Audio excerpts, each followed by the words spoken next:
कहानियाँ। पांच बहनें और राक्षसी।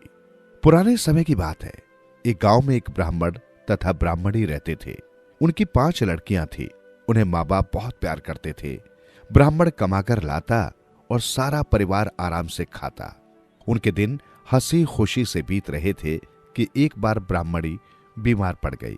बीमार भी ऐसी पड़ी कि एकाएक चल बसी। उनकी गृहस्थी डगमगा गई। 5 बहनें रोती रहती थी। अब चारा ही क्या था, इसलिए मिलजुल कर रहने लगी। वे अपने पिता की खूब सेवा करती थीं। ब्राह्मण कई दिन तक ब्राह्मणी के वियोग में तड़पता रहा। कुछ दिनों बाद उसने दूसरा विवाह कर लिया। कुछ समय बीता।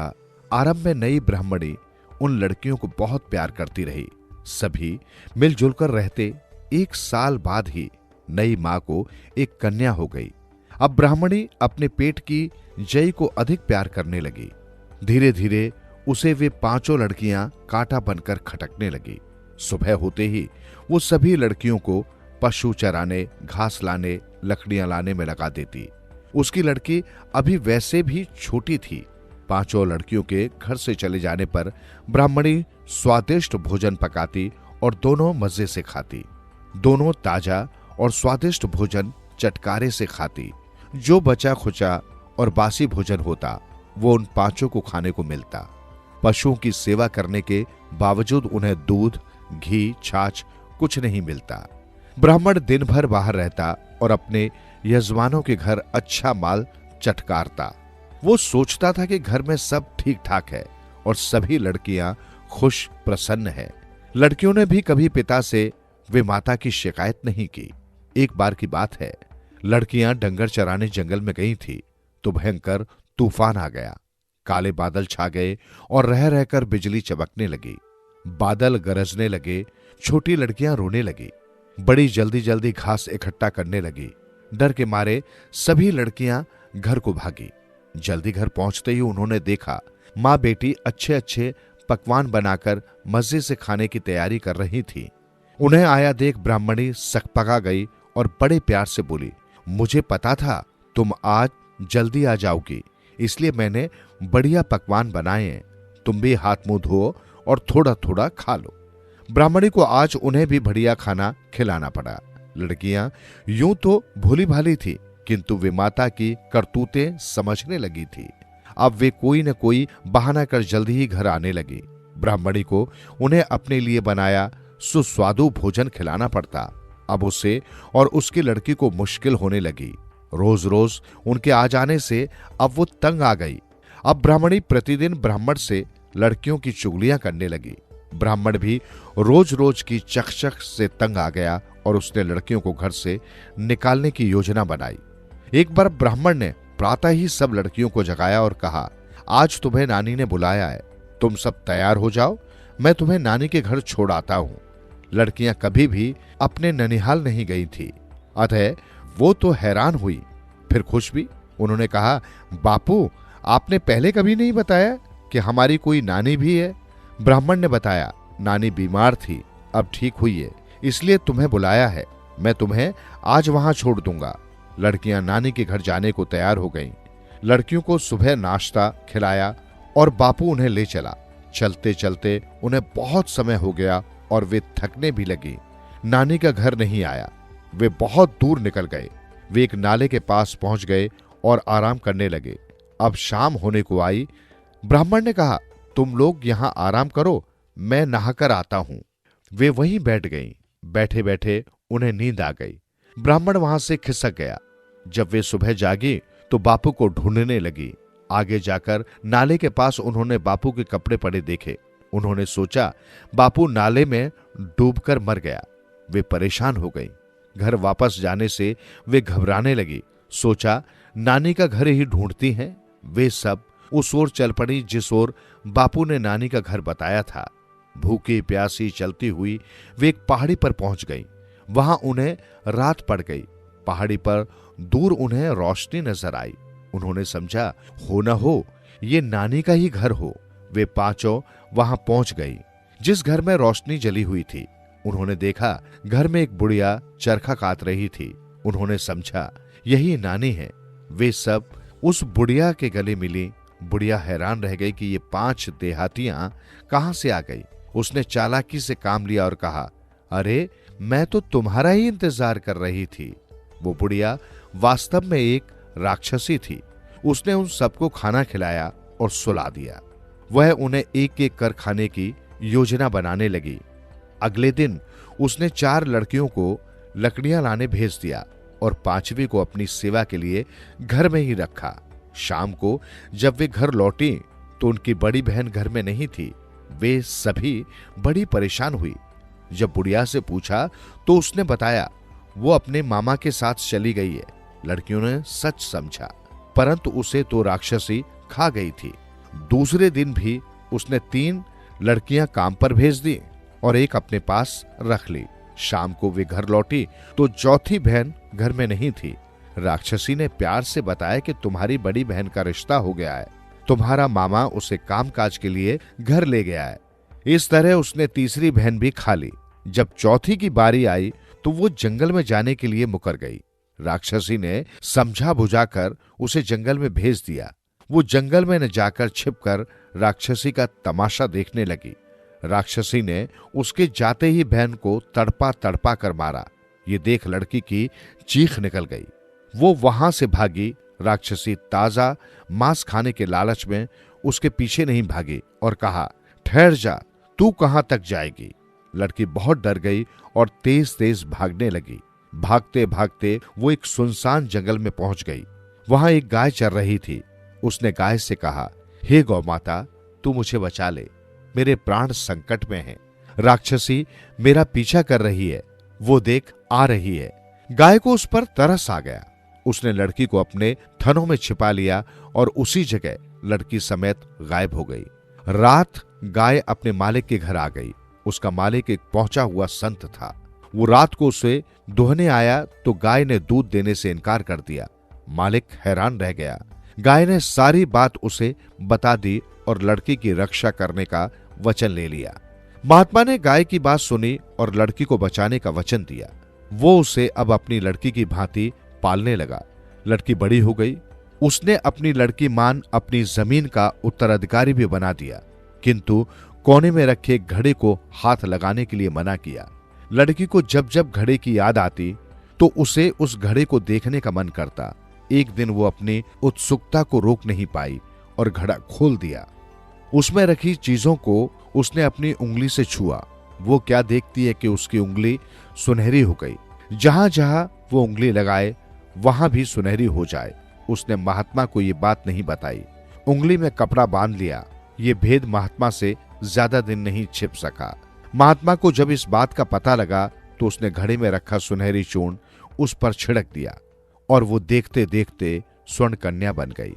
अब उसे हिदायत दी गई कि कभी भी घर से बाहर न जाना, बस आंगन में सुखाने डाले दानों की ही देखभाल करना। अब वो आंगन में डाले अनाज की देखभाल करने लगी। एक दिन बहुत से कबूतर आए और आंगन में रखे अनाज के दानों को चुगने लगे। स्वर्ण कन्या ने उन्हें उड़ाने की बड़ी कोशिश की, वे नहीं उड़े।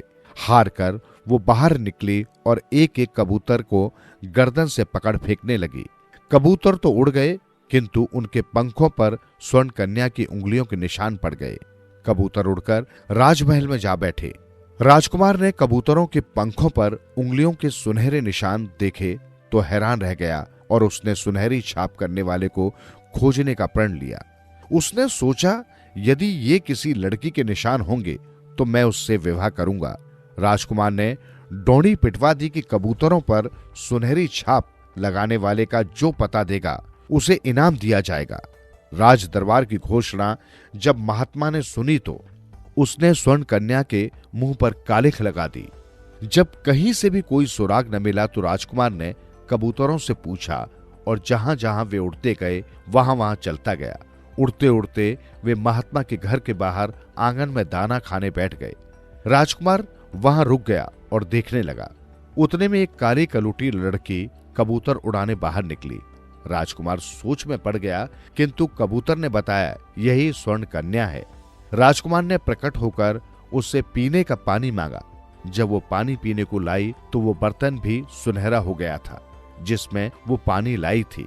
उसे विश्वास हो गया कि ये काली कलूटी ही उसकी पसंद है। राजकुमार ने स्वर्ण कन्या से विवाह का प्रस्ताव महात्मा के पास रखा। महात्मा राजी हो गया और उसका विवाह राजकुमार से कर दिया। स्वर्ण कन्या अब महलों की रानी बन गई। ठग की शादी। अगले दिन वे दोनों एक नगर में पहुंचे। वहां एक खूबसूरत सा बाग देखकर उन्होंने वहीं ठहरने का निश्चय किया। इस बार बुलाखीराम शहर में जिस दृश्य को देखकर आया था वो इस प्रकार था। बुलाखी ने देखा कि एक नौजवान चक्की के 2 पाटों को एक लकड़ी में डालकर उन्हें रास्ते पर लुढ़काता हुआ ला रहा था। तभी घोड़े पर सवार होकर मर्दाना वेश में एक स्त्री वहां पहुंची। उसने उस नौजवान पर हंटर बरसाने शुरू कर दिए। युवक हाथ जोड़कर उससे माफी मांगने लगा। युवक के बार बार माफी मांगने पर वो युवती कुछ नर्म पड़ी और हंटर बरसाने बंद कर वहां से घोड़ा दौड़ाती हुई चली गई।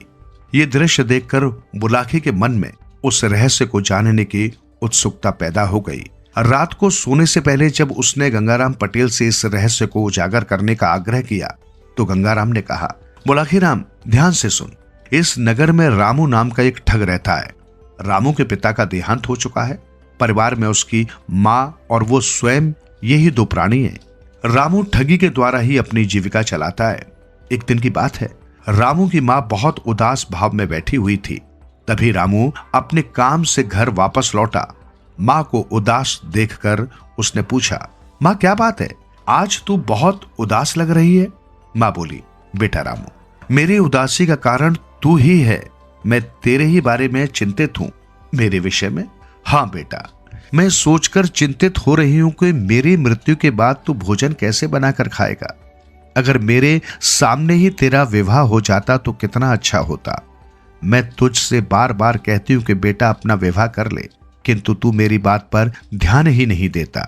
माँ, रामू बोला, अब तू ये चिंता छोड़ दे। मैंने विवाह करने का मन बना लिया है। जल्दी ही मैं तेरे लिए एक ऐसी खूबसूरत बहू ढूंढ लाऊंगा जो तुझे हर प्रकार का आराम देगी। बहू के आ जाने पर चूल्हा चक्की के कामों से तुझे मुक्ति मिल जाएगी। फिर तू आराम से बैठकर ईश्वर का भजन करती रहना। रामू की मां ये सुनकर प्रसन्न हो गई। रामू भी अपनी होने वाली पत्नी के लिए जेवर आदि जुटाने में लग गया। इसी प्रयास में वो एक दिन एक सर्राफ की दुकान पर पहुंचा। उसने बड़ी अच्छी पोशाक पहन रखी थी, अतः सर्राफ ने उसे कोई बहुत बड़ा ग्राहक समझा। उसने रामू से पूछा, बताइए जनाब, कौन सा जेवर खरीदेंगे? मुझे एक खूबसूरत सा हार दिखाइए, ऐसा हार जिसकी कीमत भी वाजिब हो और जो देखने में भी अच्छा हो। रामू ने कहा, हाँ हाँ जरूर, मैं अभी आपको आपकी पसंद का हार दिखाता हूं। यह कहकर सर्राफ ने उसके सामने कई तरह के हार पेश कर दिए। रामू ने उसमें से एक हार पसंद कर लिया। हार को परखते हुए उसने सर्राफ से पूछा, कितनी कीमत है इस हार की? 5,000 रुपए। ठीक है, यह हार मेरा हुआ। जब तक मैं रुपए निकालूं आप इसकी रसीद लिखकर मुझे दे दीजिए। दुकानदार जब रसीद बुक लेने अंदर चला गया तभी योजना अनुसार रामू की मां ग्राहक बनकर वहां पहुंची और शो केसों में सजे जेवरों को देखने लगी। इससे पहले कि सर्राफ लौटता, रामू ने बड़ी फुर्ती के साथ वो हार अपनी मां की तरफ उछाल दिया, जिसने फौरन ही वो हार अपने ब्लाउज के गले में खोस लिया। जब तक सर्राफ रसीद लेकर लौटा वो हार लेकर वहां से रफू चक्कर हो गई। रामू ने रसीद लेकर जेब में रख ली और 5,000 रुपए गिनकर सर्राफ को दे दिए, लेकिन उसने वहां से उठने का कोई प्रयास नहीं किया। उसकी निगाह शोकेस में लटके हुए जेवरातों पर घूमती रही। उसे उत्सुक देखकर सर्राफ ने उससे पूछा, कोई और जेवर चाहिए जनाब?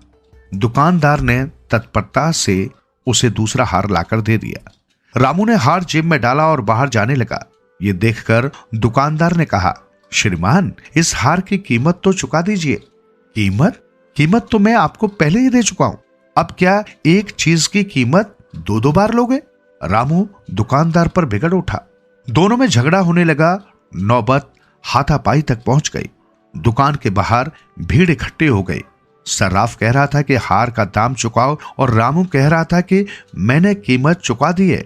झगड़ा ज्यादा बढ़ा तो वहां पुलिस पहुंच गई। कोतवाल दोनों को पकड़कर पुलिस थाने में ले आया। कोतवाल ने सर्राफ से पूछा, सेठ जी, अब बताओ मामला क्या है? सेठ बोला, हुजूर, इस आदमी ने मुझसे एक हार खरीदा था। उसकी कीमत देकर इसने मुझसे रसीद लिखवा ली। फिर इसने दूसरा हार खरीदा, परंतु उसकी कीमत नहीं चुकाई और ये हार लेकर चल दिया। जब मैंने इसे रोक कर हार के दाम मांगे तो ये कहता है कि कीमत तो मैं दे चुका हूं। सर्राफ की बात सुनकर कोतवाल ने रामू से पूछा, अब आप बताओ भाई, क्या ये सेठ जी सच कह रहे हैं? नहीं हुजूर, ये कतई झूठ बोल रहे हैं। मैंने इनसे एक ही हार खरीदा है जिसकी रसीद मेरे पास है। ये कहकर उसने वो हार और उसकी रसीद कोतवाल के सामने पेश कर दी। फिर बोला, हुजूर, मेरी तलाशी ले लीजिए। अगर मेरे पास कोई दूसरा हार मिल जाए तो आप जो भी चाहे सजा देना, परंतु अगर मेरी बात सच निकले तो इस दुकानदार पर रहम मत खाना। ये दुकानदार तो ग्राहकों को दिन दहाड़े लूटता है। कोतवाल ने रामू की जामा तलाशी ली, लेकिन उसके पास से कोई और हार न मिला। ये देखकर सर्राफा का चेहरा पीला पड़ गया। उसने धीमी आवाज में कहा, हुजूर, इसने वो हार किसी दूसरे आदमी को दे दिया होगा। देखिए हुजूर, अब ये आदमी मुझ पर दूसरा आरोप लगा रहा है। मैं शहर में परदेसी हूं। यहां मेरा न तो कोई रिश्तेदार है और न ही कोई जानने वाला है। मैं तो यहां अपनी पत्नी के लिए कुछ जेवर खरीदने आया था। मुझे क्या पता था कि इस शहर में आकर मेरी ऐसी फजीयत होगी। यदि मैं ये बात जानता होता तो कभी इधर का रुख न करता। रामू ने एक अच्छा खासा लेक्चर दे डाला। रामू के इस लेक्चर का कोतवाल पर अच्छा प्रभाव पड़ा। उसने रामू को निर्दोष जानकर उसे जाने की अनुमति दे दी और दुकानदार को डांट फटकार कर वहां से भगा दिया। बेचारा दुकानदार लुट पिट कर वहां से चला आया। घर लौटकर रामू ने हार भी अपनी मां को सौंप दिया और अगले दिन किसी दूसरे व्यक्ति को ठगने की योजना बनाने लगा। बुलाखीराम, अगले दिन रामू फिर ठगी करने के लिए निकला।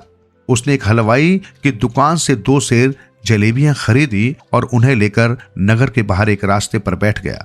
वहां उसने उन जलेबियों में कांटे से छेद कर दिए और एक बबूल के पेड़ पर चढ़कर वो जलेबियां पेड़ के कांटों में टांग दी। कुछ जलेबियां अपने पास भी रख ली। कुछ देर बाद उसे एक आदमी घोड़े पर बैठा आता दिखाई दिया। उसके घोड़े पर बहुत सारा सामान लदा हुआ था और वो घोड़ा भी बहुत अच्छी नस्ल का था। रामू ने उस व्यक्ति को ही अपने शिकार के रूप में चुन लिया। वो व्यक्ति समीप आया तो रामू ने उससे कहा, आओ मित्र, घोड़े से उतरकर नीचे आओ। देखो मेरे पास कैसी बढ़िया चीज है। वो व्यक्ति घोड़े से नीचे उतर आया।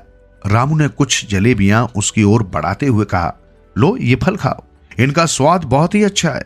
अजनबी व्यक्ति जब जलेबी लेने में झिझकने लगा तो रामू ने एक जलेबी अपने मुंह में डाल ली। बोला, झिझको नहीं मेरे भाई, निसंकोच होकर खाओ। खाने में बेहद मजेदार है ये फल। फल? तुम इन्हें फल कह रहे हो? ये तो जलेबियां हैं। अजनबी बोला, तुम्हें धोखा हो रहा है मित्र। रामू बोला, ये फल ही है। समीप के एक वृक्ष से मैंने अभी अभी ने तोड़ा है। यकीन न हो तो मेरे साथ चलकर देख लो।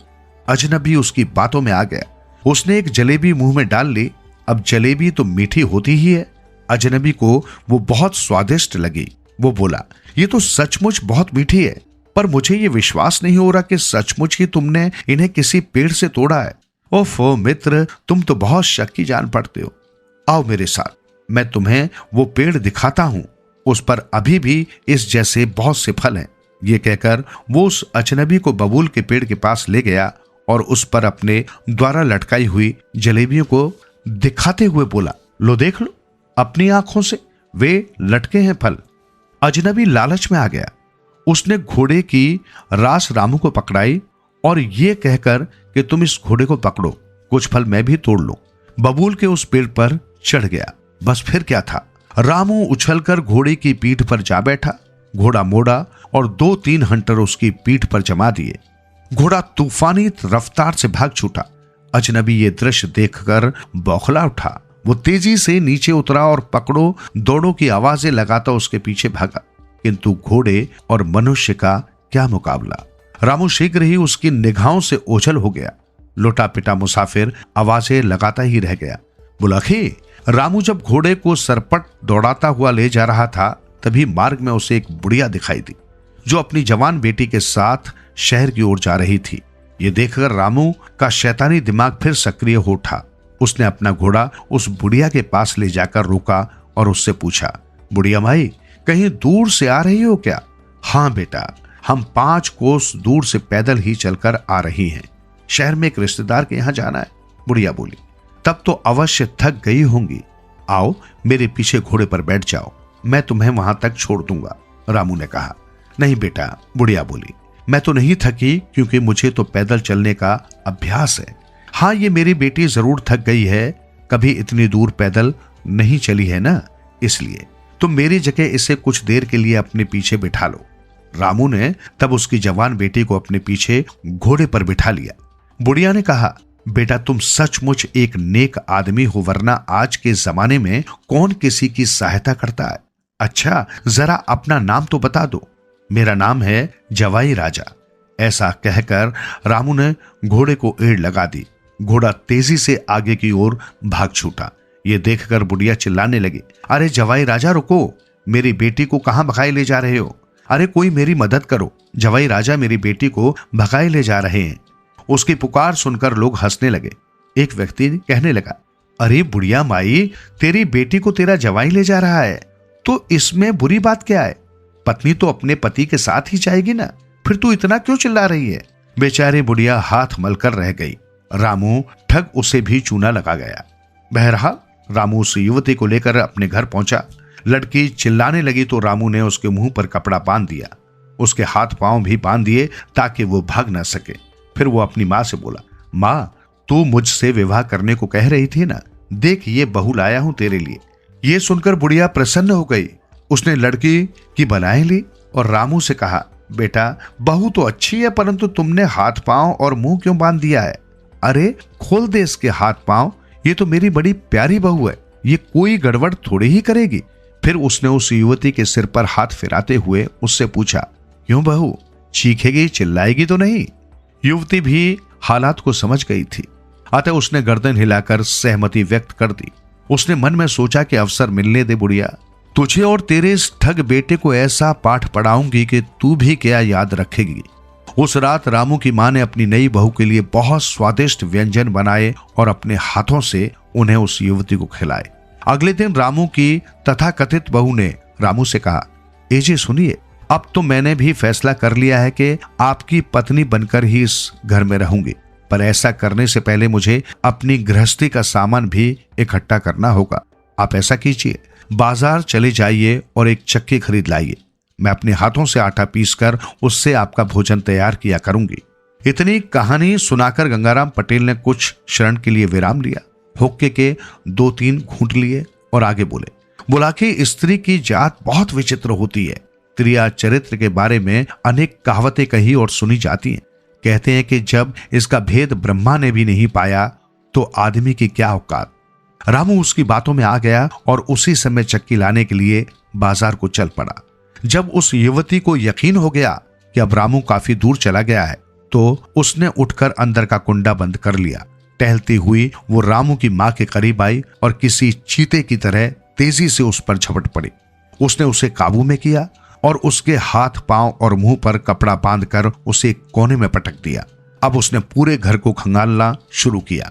घर की सभी मूल्यवान चीजें जैसे जेवर, रुपए, पैसे आदि खोज खोज कर एक बड़े से थैले में भर लिए। अपना जनाना लिबास उतारा और रामू के कीमती मर्दाना कपड़े पहन लिए। फिर उसने थैला उठाया और उसे घोड़े की पीठ पर रख लिया। वो घोड़े पर बैठी और उस पर सवार होकर बाहर चली गई। रामू की मां उसे जाते हुए देखकर टुकुर टुकुर ताकती रह गई।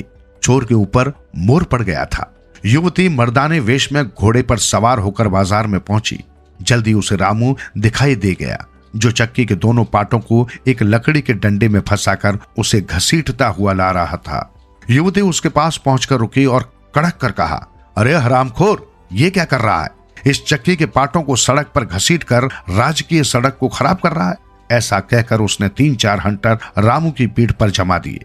हंटर की मार खाकर रामू कहरा उठा और बार बार हाथ जोड़कर उससे माफी मांगने लगा। उसने युवती को बिल्कुल भी नहीं पहचाना था। मर्दाने वेश में वो उसे कोई बहुत बड़ा सरकारी अफसर ही समझ रहा था। युवती को शायद उस पर रहम आ गया था, अतः उसने हंटर समेटा और घोड़ा दौड़ाती हुई एक दिशा में चली गई। अपनी कहानी को पूर्ण विराम देते हुए गंगाराम पटेल बोला कि आज शाम सड़क पर जो नजारा तू देखकर आया था वो यही नजारा था। पिटने वाला था रामू ठग और पीटने वाली थी वो युवती। जिसे वो अपनी पत्नी बनाने के लिए अपने घर लाया था। अब रात भी बहुत हो गई और तेरे प्रश्न का उत्तर भी तुझे मिल गया, अतः अब आराम से सो। मेरी आंखों में भी गहरी नींद गहराने लगी है और फिर प्रातः आगे की यात्रा भी तो करनी है। ये कहकर उन्होंने पैर फैला लिए। बुलाकी भी सोने की कोशिश करने लगा। मौत आखिर टली। मालवा के राजा विक्रम रोज आधी रात में भेष बदलकर अपनी प्रजा का दुख सुख जानने के लिए निकल जाया करते थे। वे अपनी प्रजा को हमेशा सुखी देखना चाहते थे। एक रात वे घूमते घूमते गरीबों की बस्ती में जा पहुंचे। अचानक उन्हें किसी स्त्री के रोने की आवाज सुनाई दी। उन्होंने सोचा कि जरूर कोई बहुत दुखी है जो इस अंधियारी रात में रो रही है। वे झट उसी तरफ मुड़ गए। थोड़ा आगे बढ़ने पर उन्हें एक झोंपड़ी दिखाई दी। पास जाने पर उन्होंने देखा कि एक झोंपड़ी में दो बूढ़ी औरतें माथे पर हाथ रखे रो रही हैं। राजा ने भीतर जाकर उनसे पूछा, माताजी, तुम्हें ऐसा कौन सा दुख है कि इस तरह आधी रात में रो रही हो? एक बूढ़ी औरत ने सिर उठाकर कहा, बेटा, हमें कोई दुख नहीं। यहाँ तो विक्रम सरीखा राजा का राज है। इस राज में भला कौन दुखी हो सकता है? राजा बूढ़ी औरत की बात सुन अचरज में पड़ गए। उन्होंने पूछा, तो फिर तुम दोनों रो क्यों रही हो? इस पर औरत बोली, बेटा, हम रोए नहीं तो और क्या करें? हमारा ऐसा प्रजापालक राजा विक्रम आज मर जाएगा, तब तो हम अनाथ हो जाएंगे। इतना कहने के बाद दोनों फिर रोने लगे। राजा गरीब से गरीब प्रजा का अपने प्रति ऐसा प्रेम देखकर गदगद हो उठे। उन्होंने उन औरतों से पूछा, क्या कोई ऐसा उपाय नहीं है जिससे राजा की मौत टल जाए? औरत बोली, बेटा, विधाना माता ने जो माथे पर लिख दिया है वो भला कभी मिटता है? मगर देखो, राजा अगर इन 4 बातों पर अमल करे तो शायद बच जाए। भेष बदले हुए राजा विक्रम ने पूछा, वे 4 बातें कौन सी हैं माताजी? बूढ़ी औरत बोली, सुन बेटा, 4 बातें ये हैं, नमकीन भोजन नहीं, रात में सोना नहीं, नाते रिश्ते दूर, बैरी का आदर सत्कार। राजा को इन्हीं बातों पर अमल करते हुए रहना है। समझ गया ना बेटा? राजा ने कहा, हाँ माताजी, मैं अच्छी तरह समझ गया। इतना कहने के बाद उन्होंने दोनों बूढ़ी औरतों को धीरज बंधाया और राजमहल लौट गए। राजा ने महल में प्रवेश करते ही 36 तरह के पकवान बनवाए और 32 तरह की साग भाजी भी तैयार करवाई, मगर किसी में भी नमक नहीं डलवाया। पूरे महल को जल्दी जल्दी अच्छी तरह सजाया गया। पूरा महल प्रकाश से जगमगाने लगा। राजा ने अपने सभी नाते रिश्तेदारों को दूर भेज दिया और नगर के द्वार को खुला ही छोड़ दिया। आधी रात जब बीत गई तब ठीक उसी समय विधना माता धम धम करती आ गई। राजा उनका स्वागत करने के लिए तैयार थे। उन्होंने बड़े आदर से विधना माता का स्वागत किया और उनके पैर छूकर प्रणाम किया। उनको आसन पर बिठाकर हीरे मोती जड़ा शॉल उड़ा दिया। ऐसा स्वागत देखकर विधना माता चकित रह गईं। उन्होंने कहा, राजा विक्रम, मैं तो तुझे लेने आई हूं। राजा विक्रम हाथ जोड़कर बोला, मैं हाजिर हूं माताजी, आपके साथ चलूंगा ही, मगर एक मेरी विनती है, आप पहले भोजन कर लें, फिर हम चलेंगे। विधना माता भोजन करने के लिए राजी हो गईं। राजा ने उनके लिए 36 तरह के पकवान और 32 तरह की साग भाजी तैयार करवाई थी। वो सब उनके सामने परोस दिया। विधना माता ने सारी चीजें चखी। नमक बिना वे फीकी लगी। विधना माता सारी बातें समझ गईं। वे मुस्कुराते हुए बोली, जरा नमक तो ले आ। राजा ने नमक भी उनके सामने रख दिया। माता ने बड़े प्रेम से भोजन किया। खाने पीने के बाद विधना माता बोली, राजा, तूने तो अपनी खातिरदारी में कोई कमी नहीं छोड़ी और मेरा दिल जीत लिया। मैंने तेरी जान बख्श दी। भोजन में नमक का जो स्थान होता है वही स्थान इस राज्य में तेरा है। तेरे बिना ये राज्य बिना नमक के भोजन की तरह हो जाएगा। अब तू बेखटके राज कर और अपनी प्रजा को सुख दे। इतना कहकर विधना माता छम छम करती वापस चली गई, मगर जाते जाते राजकुमार को साथ लेती गई। स्वर्ग में चित्रगुप्त ने जब उस राजकुमार को देखा तो बोला, ये तो विक्रम का बेटा है, लाना तो राजा को था। इस राजकुमार का समय तो अभी नहीं आया, इसको पृथ्वी पर वापस भेज दें। उसी समय पृथ्वी पर राजकुमार जी उठा। उसने सबको स्वर्ग का हाल बता दिया। राजा का काल टल गया था। ये जानकर प्रजा बहुत आनंदित हुई और राजा की जय जयकार करने लगी। दोनों बूढ़ी औरतें भी राजा की मौत टल जाने पर राजा को बधाई देने के लिए महल पहुंच गई। राजा को देखते ही वे पहचान गई। बूढ़ी औरत दूसरी बूढ़ी के कान में फुसफुसाई, अरे उस रात जो हमारी झोपड़ी में आया था वो तो हमारा राजा ही था। राजा विक्रम भी उन दोनों को पहचान गए थे। उन्होंने हंसते हुए दोनों को ढेर सारा इनाम देकर उन्हें विदा किया। एक थी संतवती। एक नगर में 7 भाई रहते थे। उनकी एक बहन थी जिसका नाम बीरणबाई था। सातों भाई अपनी बहन को बहुत प्यार करते थे। इसी कारण वो थोड़ी जिद्दी हो गई थी। वैसे तो वो सभी देवी देवताओं की पूजा किया करती थी, लेकिन गणेश जी की पूजा वो कभी नहीं करती। उससे कोई इसका कारण पूछता तो वो कहती, धुंध धुंधलो सूंड सांडलो नाना नाना हाथ पांव डबरायो पेट, ओ की पूजा कौन करे। बीरणबाई के मुंह से हमेशा ऐसी बातें सुनकर गणेश जी को बड़ा बुरा लगता। एक दिन उन्होंने उसे सबक सिखाने की सोची। एक रात जब बीरणबाई सो रही थी तब गणेश जी भंवरे का रूप धारण कर आए और उसके सिरहाने में इत्र की शीशी रखकर चले गए। उसकी भाभी जब ननंद को उठाने आई तो इत्र की शीशी उसे बिस्तर पर मिली। शीशी देख उसे अचरज तो हुआ, किंतु उसे बीरणबाई को नीचा दिखाने का मौका भी मिल गया। उसने तुरंत वो शीशी अपने पति को दिखाते हुए कहा, देखो तुम्हारी इस लाडली की करामात अपने को संतवती कहती है। अगर तुम्हारी बहन सचमुच संतवती है तो इत्र की शीशी इसके बिस्तर पर कैसे आई। बीरणबाई के भाई को बहन पर पूरा विश्वास था। उसने पत्नी को चुप रहने को कहा और ये बात कहीं इधर उधर करने से सख्त मना कर दिया। अगले दिन गणेश जी आधी रात को फिर भंवरे का रूप धारण कर आए। बीरणबाई गहरी नींद में सो रही थी। तब उन्होंने मर्दाना जूते पलंग के नीचे रख दिए और वहां से चलते बने। सुबह फिर बीरणबाई की भाभी कमरे में गई तो उसने वहां पर रखे मर्दाने जूते देखे।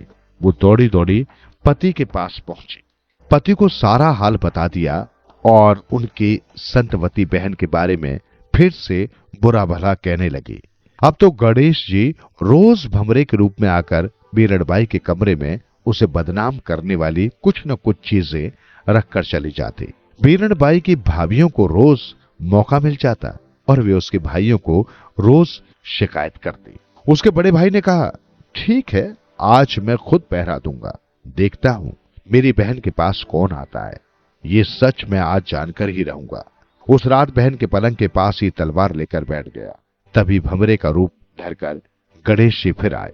बीरणबाई का भाई चौकन्ना था। उसने भंवरे को देखा तो पूछा, कौन हो तुम, यहां क्यों आते हो, जल्दी बताओ वरना मैं तलवार से तुम्हारे टुकड़े कर दूंगा। गणेश जी अपने असली रूप में आकर बोले, मैं गणेश हूं, तेरी बहन को दंड देने आया हूं। तेरी बहन मेरा हर घड़ी अपमान करती है। वो लोगों के सामने मेरी बुराई करती फिरती है, मेरी पूजा कभी नहीं करती है, इसलिए मैंने उसे सबक सिखाने का निश्चय किया।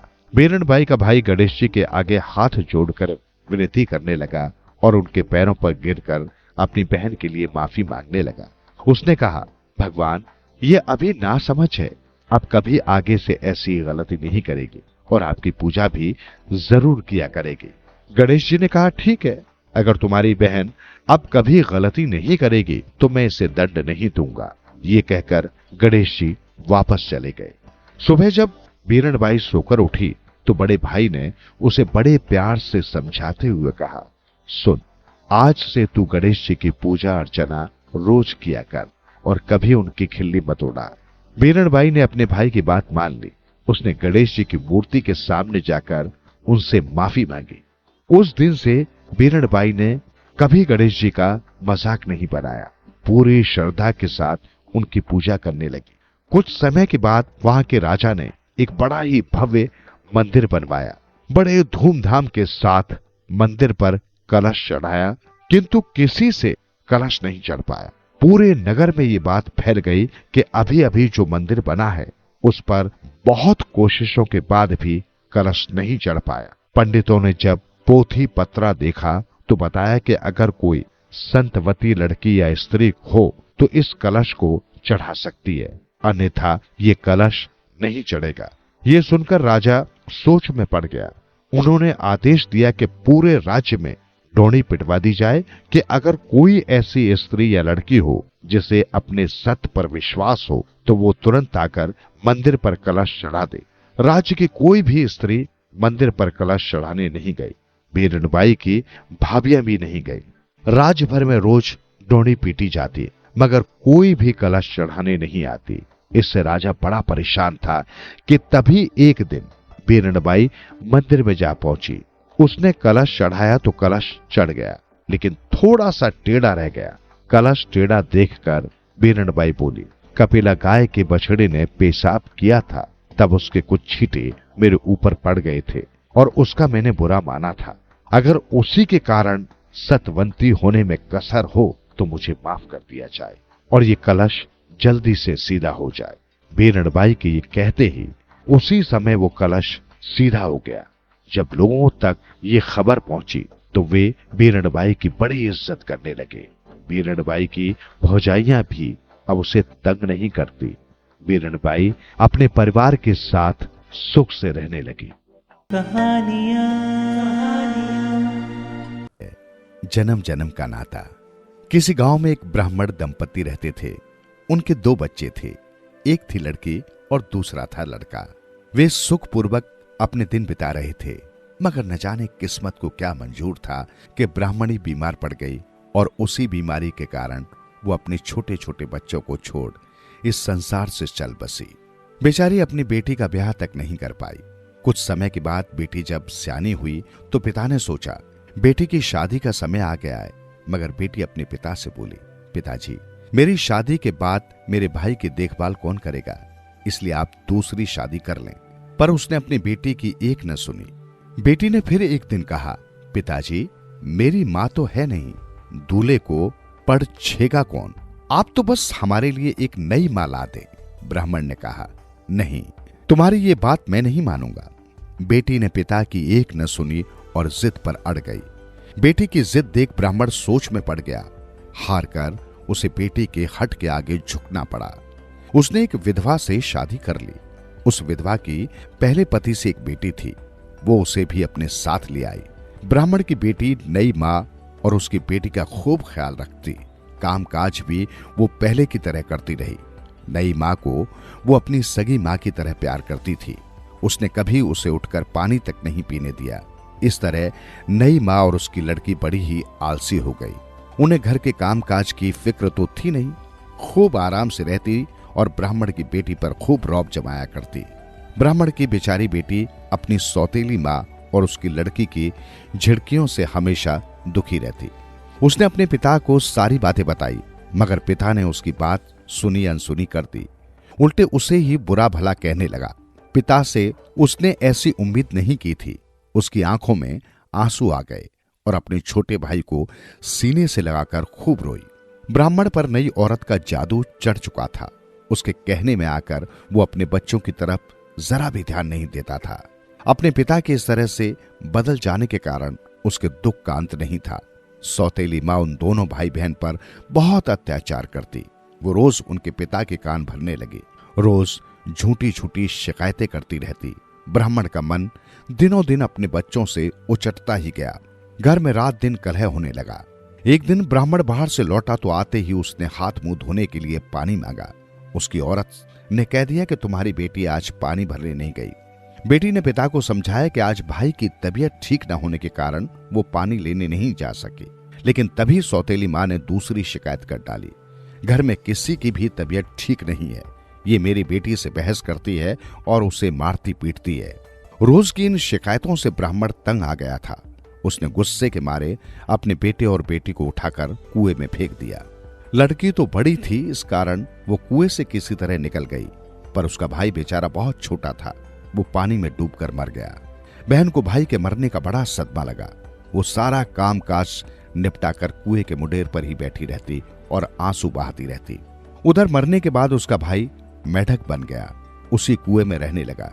जब उसकी अपनी बहन कुएं पर पानी भरने आती तो वो जल्दी से पानी भरकर गगरी को ऊपर चढ़ा देता।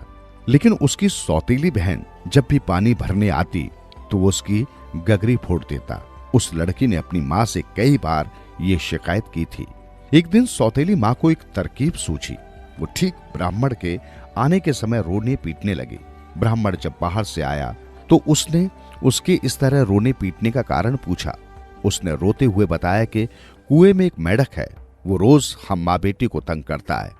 जब भी मैं या मेरी लड़की पानी भरने जाती हैं तो वो हमारी गगरी ही फोड़ देता है। आज तुम उसे गोली से उड़ा दो।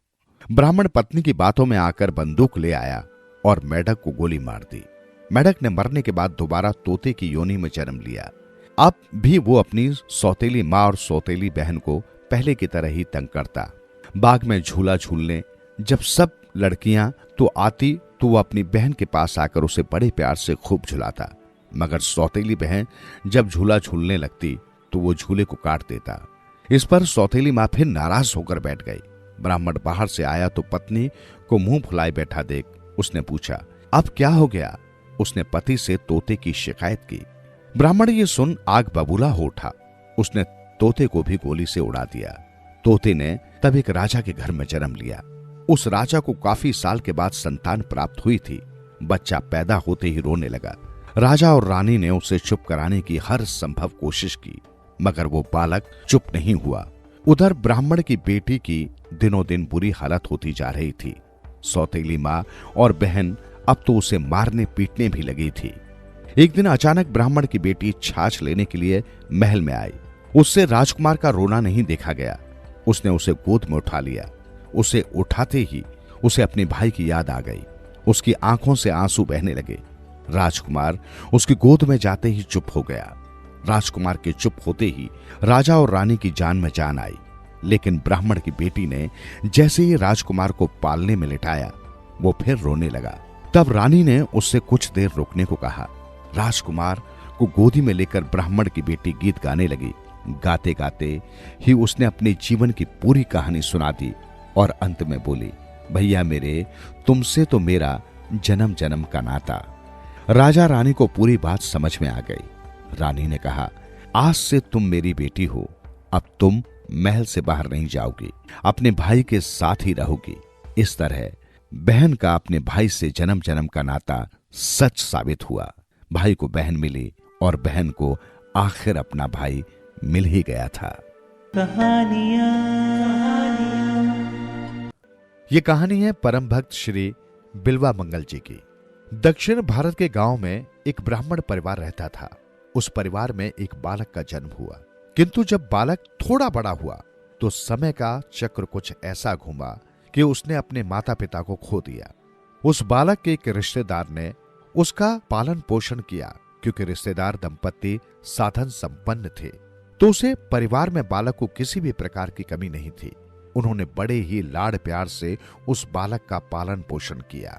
जब वो बालक जवान हुआ तो बुरी संगत में पड़ गया।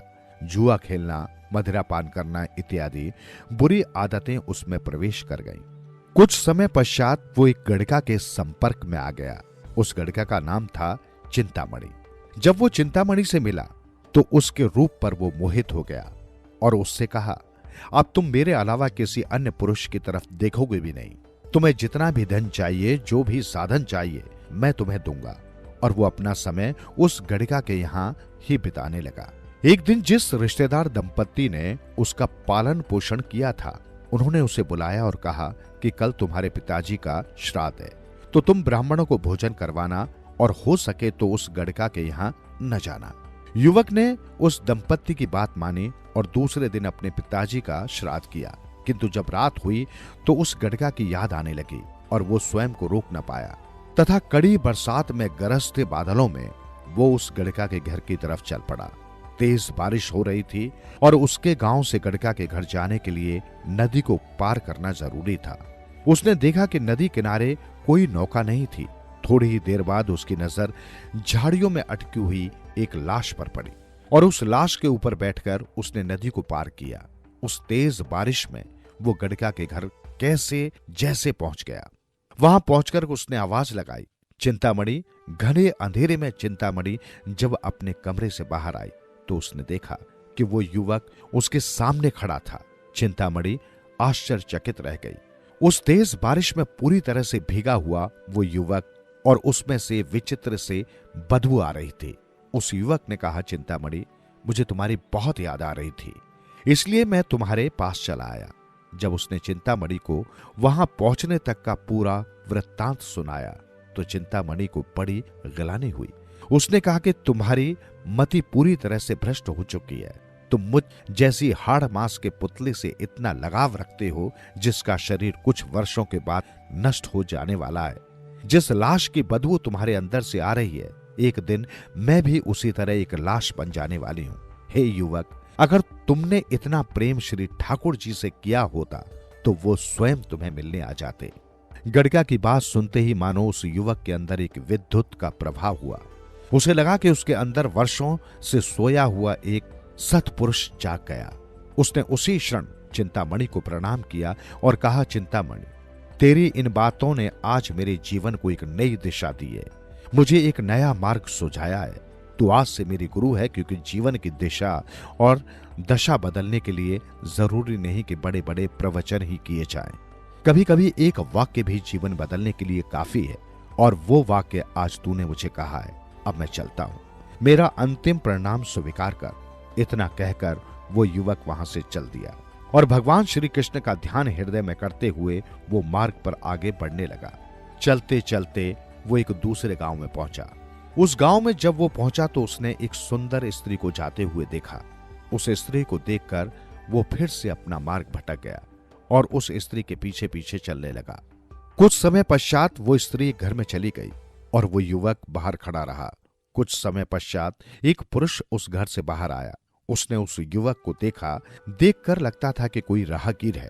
पुरुष ने पूछा, आपके यहां आने का उद्देश्य? उस युवक ने कहा, अभी अभी जो स्त्री अंदर गई, एक बार उसे बुला दीजिए, मैं उसे ध्यान से देखना चाहता हूं। पुरुष बहुत ही समझदार था।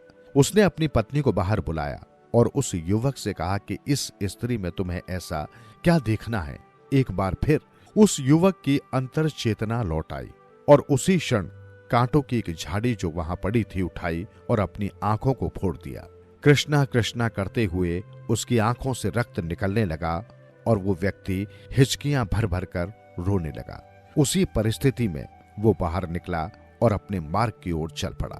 आंखों से रक्त बह रहा है, आंसू बह रहे हैं और एक छड़ी के सहारे वो आगे बढ़ने लगा। अपना पिछला जीवन और अपनी जीवन की बुराइयां मानो उसके मन मस्तिष्क में चल रही हों। घोर पश्चाताप की अग्नि में जलते हुए वो व्यक्ति ठाकुर जी का नाम स्मरण करते हुए आगे बढ़ने लगा। चलते चलते जब कुछ दिन बीत गए, भूख और प्यास से वो बेहाल होने लगा तो एक पेड़ के नीचे बैठा और भगवान श्री कृष्ण को याद करने लगा। उसने कहा, हे प्रभु, मुझे क्षमा करना। अब जीवन का सिर्फ एक ही लक्ष्य है, वो है आपको प्राप्त करना। अब मुझे सिर्फ आपका सहारा चाहिए। मेरी इन्हीं आंखों ने मुझे आपकी भक्ति के मार्ग से भटकाया था, तो इन आंखों को मैंने आपको सौंप दिया। अब सिर्फ आपके दर्शनों की लालसा है। इतना कहते कहते बिल्वामंगल जी पेड़ के नीचे विश्राम करने लगे। कुछ समय पश्चात उन्हें आवाज आई, बाबा, ओ बाबा, लो ये प्रसाद खा लो। आवाज एक बालक की थी और ऐसी मधुर वाणी बिल्वामंगल जी ने पहले कभी नहीं सुनी थी। उन्होंने कहा, बालक, तुम कौन हो और यहाँ क्या कर रहे हो? उस बालक ने कहा, बाबा, मैं गाय चराने वाला हूँ। तुम्हें देखा और लगा कि तुमने काफी वक्त से कुछ खाया पिया नहीं है, तो ये प्रसाद खा लो, तुम्हें अच्छा महसूस होगा। बिल्वामंगल जी ने उस प्रसाद को ग्रहण किया तो लगा कि इतना मीठा प्रसाद और इतना स्वादिष्ट प्रसाद उन्होंने पहले कभी नहीं खाया था। उस बालक ने कहा, बाबा, तुम देख नहीं सकते और तुम कहाँ जा रहे हो? बिल्वामंगल जी ने कहा, मुझे वृंदावन जाना है। बालक ने कहा, चलो, मैं तुम्हें वृंदावन ले चलता हूं और तुम्हारी छड़ी मुझको पकड़ा दो। इस छड़ी को आगे से मैं पकड़ लूंगा, पीछे से तुम पकड़ो तथा थोड़ी देर में हम बातें करते करते वृंदावन पहुंच जाएंगे। बिल्वामंगल जी को लगा बालक मुझसे मस्करी कर रहा है।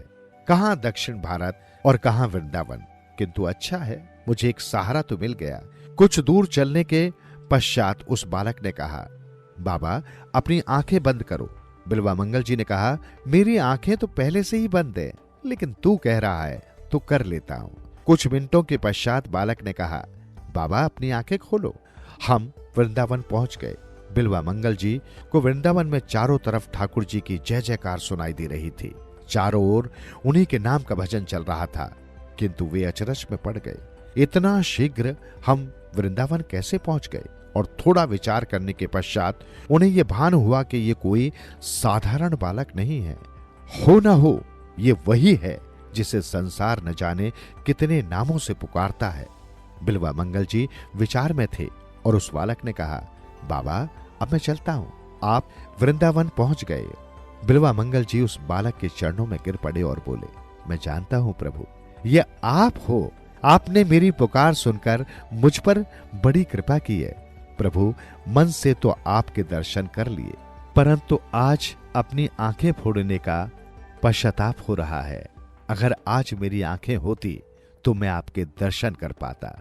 उस बालक ने बिल्वा मंगल जी को उठाया और उनकी आंखों पर हाथ घुमाया, और ये क्या, बिल्वा मंगल जी को लगा जैसे शरीर में एक अजीब सी ऊर्जा का संचार हुआ और उनकी रोशनी उन्हें वापस मिल गई। और वे देख रहे हैं कि उस ब्रजमंडल की पावन धरती पर वे खड़े हैं और सामने श्री ठाकुर जी अधरों पर मंद मंद मुस्कान लिए खड़े हैं। बिल्वा मंगल जी हिचकियां भर भर कर रोने लगे कि हे ठाकुर, हे कन्हैया, तूने मुझ जैसे पापी पर आज जो दया की है, मैं किन शब्दों में आपका शुक्रिया अदा करूं, ये मैं नहीं जानता। श्री ठाकुर जी ने बिल्वा मंगल को गले से लगा लिया और कहा कि हे बिल्वा मंगल, अब ये पावन वृंदावन ही तुम्हारा आवास स्थान रहेगा, तुम्हारा कल्याण हो। तथा इतना कहकर श्री ठाकुर जी अंतर्ध्यान हो गए। इसके पश्चात बिल्वा मंगल जी वृंदावन की पावन धरती पर ही रहे और श्री कृष्ण की अपार भक्ति की। श्री ठाकुर जी की कृपा से उन्होंने कृष्ण अमृत नामक ग्रंथ की रचना की। इस ग्रंथ में बिल्वा मंगल जी ने श्री ठाकुर जी के जीवन की अनेक लीलाओं का वर्णन किया। आज भी कई भागवत कथाकार कृष्णामृत ग्रंथ में वर्णित श्री ठाकुर जी की लीलाओं का गुणगान करते हैं। और इस प्रकार बिल्वा मंगल जी सदा सदा के लिए हरि भक्तों में अपना नाम अमर कर गए। एक ऐसा भक्त जिसे वृंदावन लेने के लिए स्वयं से ठाकुर जी पहुंचे। अकाल। बहुत वर्षों पहले सुरोही राज्य में अकाल पड़ा। सारा राज्य भूख से बेचैन था। स्त्रियों बच्चों की हालत देखी नहीं जा रही थी। लोग कई कई दिनों तक सूखी पत्तियां खाकर व थोड़ा थोड़ा पानी पीकर अपने जीवन को बचाने की कोशिश कर रहे थे। सिरोही का राजा बड़ा दयावान था। उसकी पत्नी सुशील व सुंदर थी। अपनी प्रजा की ऐसी हालत देखकर वे दोनों बहुत दुखी थे। आखिर में राजा ने अपने सभी सभासदों व मंत्रियों की एक गोष्ठी की और सभी से ये कहा कि जो भी इस मुसीबत की घड़ी में सही राह बताएगा, जिससे इस अकाल की घड़ी से छुटकारा मिल सके, उसे वो आधे राज्य का मालिक बना देगा। सभी सभासद व मंत्री जानते थे कि इस अकाल की घड़ी में राजा अपना पूरा खजाना व भंडारा खाली कर चुके हैं। अब कहीं से कोई मदद की उम्मीद नहीं है। फिर भी सभी अपना अपना दिमाग दौड़ा रहे थे। कई दिनों तक बुद्धिजीवी मंत्रीगण राजा को अपनी अपनी राय देते रहे, मगर मामला सुलझता नजर नहीं आ रहा था। सभा में सन्नाटा छाया हुआ था। स्त्रियों, बच्चों और पुरुषों की रोज रोज की मौतों ने सबको दुखी व निराश कर दिया था। सभी मंत्री खामोश थे। तभी दरबार में लकड़ी टेकता कोई बुजुर्ग अंदर आया। उसने राजा के आगे शीश झुकाया और बोला, राजन, आपकी समस्या का समाधान मेरे पास है। यदि आज्ञा दें तो प्रस्तुत करूं। ठीक है, जल्दी कहो जो कहना है, कहकर राजा बेताबी से उसका चेहरा देखने लगा। राजन, मैं बुजुर्ग हूं, न ही कोई मेरी औलाद है और न मुझे राज्य का लालच। सारा राज्य मेरा अपना है, अतः मैं जो भी कह रहा हूं वो सबकी भलाई के लिए है। राजन, हमारे राज्य की सीमा पर नंदी वर्धनपुर गांव है। वहां के शाह काफी धनवान व धर्मात्मा हैं। वही इस संकट की घड़ी में हमारी मदद कर सकते हैं, बुजुर्ग ने बताया। राजा किसी से सहायता मांगे ये बात मंत्रियों को अच्छी नहीं लगी। अंत में राजा ने सोचा कि यदि प्रजा की भलाई के लिए मुझे किसी से कुछ मांगना भी पड़े तो कोई बात नहीं। जिंदगी से बढ़कर मान अपमान नहीं होते। सभी सभासद राजा व मंत्रीगण यात्रा करते करते नंदी वर्धनपुर गांव पहुंचे और शाहजी का पता पूछा।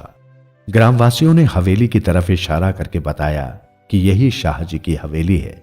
वहां पहुंचकर राजा ने देखा कि एक फटी सी और गंदी सी धोती पहने एक नौकर झाड़ू लगा रहा है। तभी मंत्री ने कहा, ए मजदूर, शाहजी से जाकर कहो कि महाराज व उनके मंत्रीगण उनसे मिलने आए हैं। सरकार, आप सब बैठक में आइए, तब तक मैं उन्हें बुला लाता हूं। मजदूर बोला। सभासद व महाराज मजदूर के व्यवहार से बहुत खुश हुए और बैठक में बैठ गए। बैठक की भव्यता, पार्शियन कालीन, ईरानी पेंटिंग्स, आलीशान फर्नीचर व कीमती पर्दे देखकर सभी ताज्जुब में पड़ गए। तभी साफ सुथरे कपड़े पहनकर वही मजदूर दाखिल हुआ और झुककर बोला, लोग मुझे ही शाहजी कहकर पुकारते हैं। सभी लोग उसके व्यवहार से बहुत प्रभावित हुए।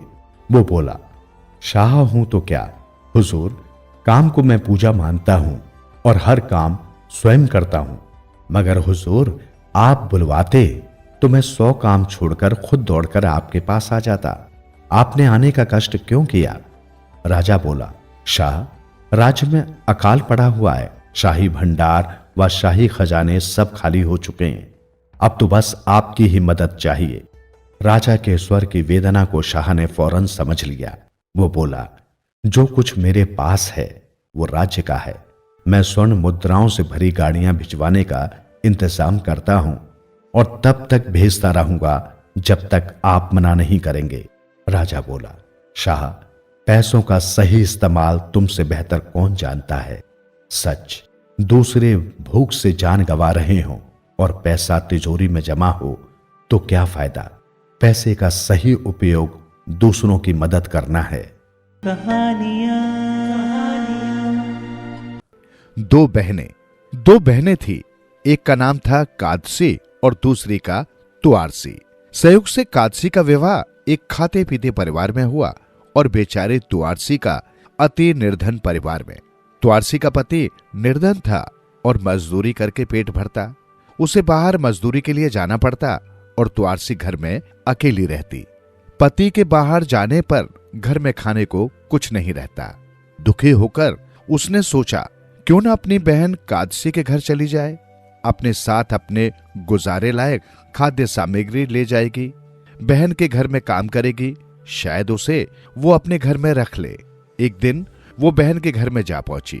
वहां तो घर में बहुत नौकर चाकर थे। घर में ठाट बाट देखकर वो दंग रह गई। बहन ने उसके वहां आने का कारण पूछा तो तुआरसी रोने को हो गई। वो बोली, तुम्हें पता है मेरे पति बाहर मजदूरी करने गए हैं, घर में खाने को कुछ नहीं है। यदि मुझे कुछ उधार दे दे तो मेरा गुजारा हो जाएगा। पति के आने पर तुम्हें वापस लौटा दूंगी। कादसी चालाक थी। उसने ये देख लिया कि बहन का उधार दिया तो वो कभी चुका नहीं पाएगी। अतः उसने सलाह दी कि तुम अकेले ही तो हो, मेरे घर में ही रह लो। जो काम यहाँ नौकर करते हैं तुम भी कर लिया करना। तुआरसी को ये बात जच गई। वो उसके घर में रहकर नौकरों के साथ काम करने लगी। कादसी अब उसे नौकर ही समझती थी। अधिक काम करने से तुआरसी का स्वास्थ्य खराब हो गया और वो बीमार पड़ गई। अपनी बहन की स्थिति देखकर कादसी ने कहा, तुम अपने घर चली जाओ तो ठीक है, क्योंकि बीमारी की हालत में तुम्हें आराम की आवश्यकता है। यहाँ तो आराम मिलना असंभव है। जब तुम ठीक हो जाओ तब फिर यहाँ लौट आना। तुआरसी अपने घर जाने लगी तो कादसी ने दया दिखाते हुए उसे कपड़े रखने के लिए एक पिटारी दे दी। वो जब घर पहुंची तब उसके पास खाने पीने को कुछ नहीं था। लाचार तुआरसी एक टूटी खटिया पर सो गई। उसने अपने भोजन के लिए जंगली आंवले उबालने धर दिए थे। कुछ ही क्षणों बाद द्वार पर कुछ आहट हुई। उसने उठकर देखा कि एक साधु उसके दरवाजे पर खड़ा है। उसने विनम्रता पूर्वक साधु से पूछा, बाबा क्या चाहिए आपको? दिन ढलने को था। छिपते सूर्य की ओर देखकर साधु बोला, मैं आज की रात तुम्हारे यहाँ विश्राम करना चाहता हूँ। वो प्रसन्नता पूर्वक उसे भीतर ले आई, किंतु मन ही मन वो चिंतित थी कि बाबा को क्या खिलाऊंगी।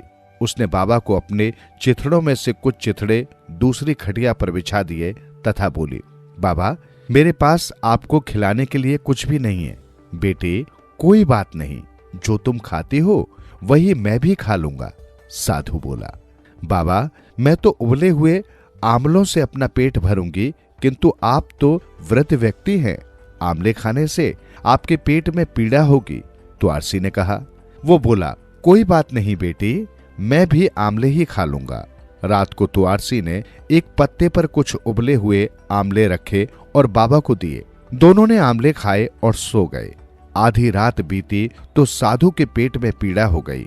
उसने तुआरसी को आवाज लगाई कि उसके पेट में तीव्र पीड़ा हो रही है। तुआरसी उठ खड़ी हुई। साधु तो पीड़ा से बिलखने लगा।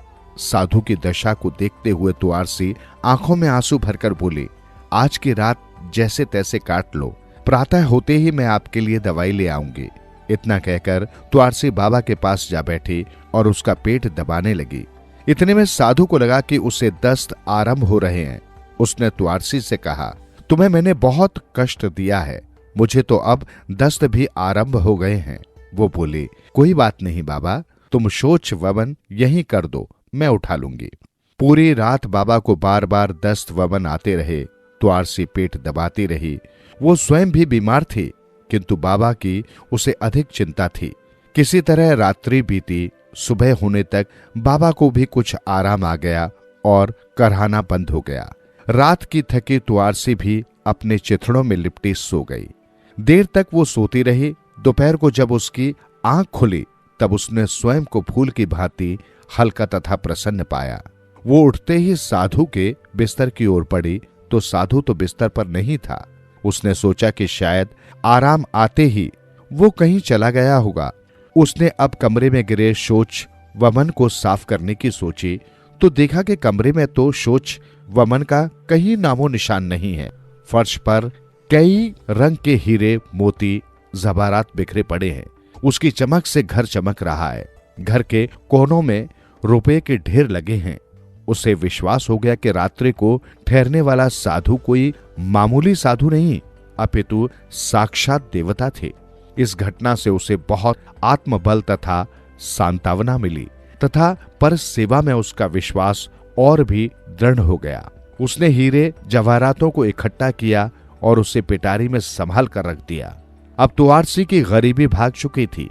वो संपन्न थी। 2-4 दिन बाद कादसी का एक नौकर तुआरसी के पास पहुंचा और बोला, तुम्हारी बहन ने पिटारी मंगवाई है जिसमें तुम अपने कपड़े डालकर लाई थी, और साथ भी ये भी कहा है कि यदि तुम्हें जीवित रहना है तो ठीक होते ही तुरंत यहाँ पहुंच जाओ, और यदि भूखी ही मरना है तो वहीं पड़ी रहो। तुआरसी बहन का संदेश सुनकर जल भुन उठी। उसने हीरे जवाहरातों से भरी पिटारी खाली की और नौकर को थामती हुई बोली, ये लो, इसे जाकर बहन को संभाल दो और उसे कह देना कि मैं अपने घर पर ही ठीक हूं, तुम्हारे यहाँ गरीब लोग नहीं रह सकते। नौकर पिटारी लेकर कादसी के पास पहुंचा। कादसी ने पिटारी को भली भांति देखा कि कहीं उसने इसे गंदा तो नहीं कर दिया है। तभी उसकी नजर पिटारी के किनारे फंसे एक हीरे पर पड़ी। उसने हीरे को वहां से छुड़ाया और भली भांति परखने लगी। उसे जब विश्वास हो गया कि ये तो वास्तव में असली हीरा ही है, तब हैरान हुई। वो तुरंत अपनी बहन के घर पहुंचना चाहती थी और पता लगाना चाहती थी कि उसने हीरा कहां से प्राप्त किया है। वो तुरंत उसके घर आ धमकी। जब वहां पहुंची तो उसके आश्चर्य का ठिकाना न रहा कि तुआरसी का घर तो हीरे जवाहरातों से चमक रहा है। ये सब देखकर कादसी ने अपनी बहन से विनम्रता पूर्वक पूछा, बहन आजकल तुम क्या करती हो, तुम्हारा हाल क्या है? भोली भाली तुआरसी ने सारी पिछली घटना अपनी बहन को सुना दी और बोली, ये सब उसी बाबा की कृपा से है। ये सुनकर बहन बोली, अच्छा, अब जब भी तुम्हारे यहाँ वो साधु आए तो उसे हमारे घर अवश्य भेजना। कई दिन बीते। एक दिन वो साधु तुआरसी के आंगन में फिर आया। साधु को आंगन में आया देखकर तुआरसी बहुत प्रसन्न हुई और उसे प्रेम पूर्वक भीतर ले गई। उसने जी जान से उसका सत्कार किया, खाना खिलाया और बोली, महाराज, आपकी कृपा से हमारी निर्धनता दूर हो गई है। अब पहले जैसे दिन नहीं रहे हैं। आपकी कृपा की बात सुनकर मेरी बड़ी बहन आपसे बहुत प्रभावित हुई है और मुझसे कह रही थी, यदि वे साधु बाबा तुम्हारे यहाँ आए तो उन्हें हमारे यहाँ भी अवश्य भेजना। यदि आपके पास समय हो तो आप मेरी बहन के घर को अपने चरणों से अवश्य पवित्र कीजिए। उसकी बात सुनकर साधु बाबा वहां से कादसी के घर चल दिए। जब वो उसके घर पहुंचा तो वो बहुत प्रसन्न हुई और उसने बाबा के आने के लिए कृतज्ञता प्रकट की। उसने स्वयं अच्छा भोजन बनाया, किंतु बाबा को उबले हुए आमले खिलाए। बाबा जब रात को सो गया तो उसके पेट में उसी तरह का दर्द उठा। कादसी को वो पुकारने लगा, किंतु उसके स्थान पर उसका एक नौकर बाबा के पास पहुंचा। बाबा को उसी प्रकार दस्त आने लगे। सारी रात बाबा कहराता रहा, बिलखता रहा, किंतु कादसी अपने पलंग से नीचे नहीं उतरी। रात बीती, प्रातः होते ही बाबा को कुछ आराम आया। नौकर की भी आंख लग गई, किंतु ज्यों ही उसकी आंख खुली उसने बाबा को कमरे से गायब पाया। वो अब उस कमरे में आ गई जहां रात को बाबा जी सोए थे। उसने ज्यों ही दरवाजा खोला, दस्तों की दुर्गंध से उसका सिर फटने लगा। जब उसने कमरे की फर्श पर नजर दौड़ाई तो उसे वहां वमन और दस्तों के सिवा कुछ न दिखाई दिया। ये सब देखकर उसे बहुत क्रोध आया और वो पांव पटकती हुई सीधे अपनी बहन तुआरसी के घर जा पहुंची। उसने आओ देखा न ताव, जाते ही उसे बालों से पकड़कर घसीटने लगी।